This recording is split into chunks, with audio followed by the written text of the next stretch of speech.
સુરત ખાતે ભાજપ કોર્પોરેટર વિવાદમાં આવ્યા છે। સુરતથી મામલો પ્રકાશમાં આવ્યો છે, જ્યાં ભાજપ કોર્પોરેટર વિવાદમાં ઘેરાયા છે। કોર્પોરેટર શરદ પાટીલનો વીડિયો મામલે ખુલાસો થયો છે।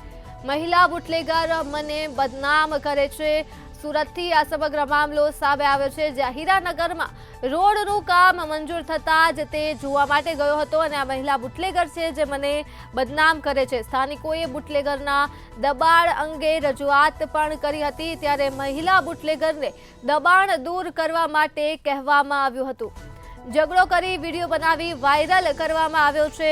કોર્પોરેટર શરદ પાટીલનો વિડીયો મામલે ખુલાસો કરવામાં આવ્યો છે, જ્યાં વિડીયો વાયરલ કરી 2 કરોડનો હફતો માંગ્યાનો આક્ષેપ કર્યો હતો, ત્યારે હફતાનો આક્ષેપ તદ્દન પાયા વિહોણો છે તેવો કોર્પોરેટર શરદ પાટીલ દ્વારા કહેવામાં આવ્યું છે।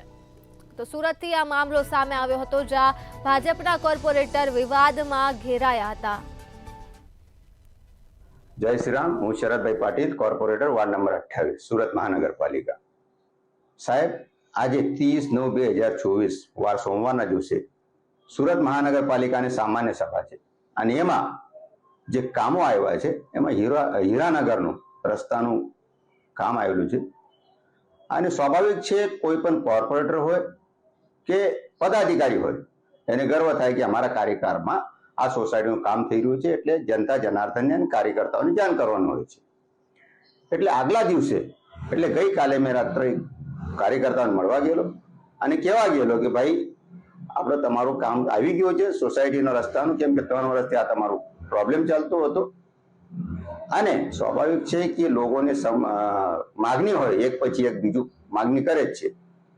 તો જનતાએ મને ત્યાંની કાર્યકર્તાઓએ જનતાએ કીધું કે સાહેબ રસ્તાનું કામ કર્યું તે બદલ તમારો ખૂબ ખૂબ આભાર, ધન્યવાદ અને ધારેલા કરતા સારું કામ આવ્યું છે, કેમ કે કોન્ક્રીટનો રસ્તો આવે છે, બહુ અમારા માટે પણ સારું છે। પરંતુ સાહેબ આ બુટલેગરનો આટલો આતંક છે કે અમારી મા બહેન પણ આ રસ્તે જઈ શકતી નથી, એટલે જરા એનું કહો કે જરા થોડું વ્યવસ્થિત કરે।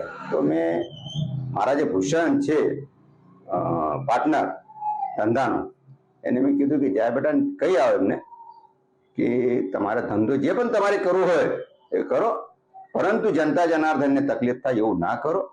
જેથી એ છોકરો ત્યાં ગયો અને મેં કાર્યકર્તાઓ સાથે ગાડી પર બેસીને વાત કરતો હતો, પછી પાછળથી કોણ આવ્યો શું આવ્યો મને પણ ખબર પણ નથી પડી, પણ જ્યારે જે પેલી બેન આવ્યું મારા પાસે બુટલેગર ત્યારે ખબર પડી કે આનું બબાલ છે અને મારા ઉપર જે ખોટા આક્ષેપ લગાવ્યા છે 2 કરોડ રૂપિયા એટલે